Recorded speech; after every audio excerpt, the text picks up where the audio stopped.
अस्सलाम वालेकुम। आप देख रहे हैं टीवी 49 न्यूज यूके और मैं हूं मुनीर पीरजादा। आइए आपको ले चलते हैं आज की खबर की जानिब। सऊदी अरब में दुनिया के महंगे तरीन घोड़ दौड़ के 2 रोज़ा मुकाबले इख्ताम पजीर हुए, जिसमें सऊदी घोड़े एम्बलम रोड ने फतेह हासिल की।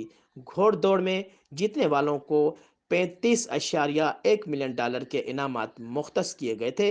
घोड़दौड़ के मुकाबले देखने के लिए सऊदी वलीअहद शहजादा मोहम्मद बिन सलमान और दीगर अहम शख्सियात भी मौजूद थीं। सऊदी दारुल हुकूमत रियाज के किंग अब्दुल अजीज रेस कोर्स सऊदी कप के तीसरे एडिशन में आखिरी रोज़ खलीजी ममालिक के अलावा दुनिया के दीगर ममालिक से नाम और घोड़ों के दरमियान रेस हुई, जिसको देखने के लिए दुनिया भर से शायकीन की बड़ी तादाद मौजूद थी। सऊदी कप 2022 के तीसरे एडिशन के लिए 35.1 मिलियन डॉलर की इनामात मुख्तस किए गए थे।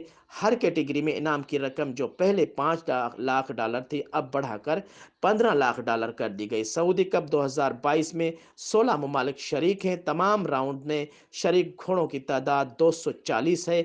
घोड़ दौड़ में 1200, 1400, 1600 और 1800 मीटर रेस के 8 मुकाबले हुए। आखिरी मुकाबले सऊदी घोड़े एम्बलियम रोड ने मैदान मार लिया। मुकाबले में शानदार कारकर्दगी दिखाने वाले घोड़ों के मालकान को इनामात भी तकसीम किए गए।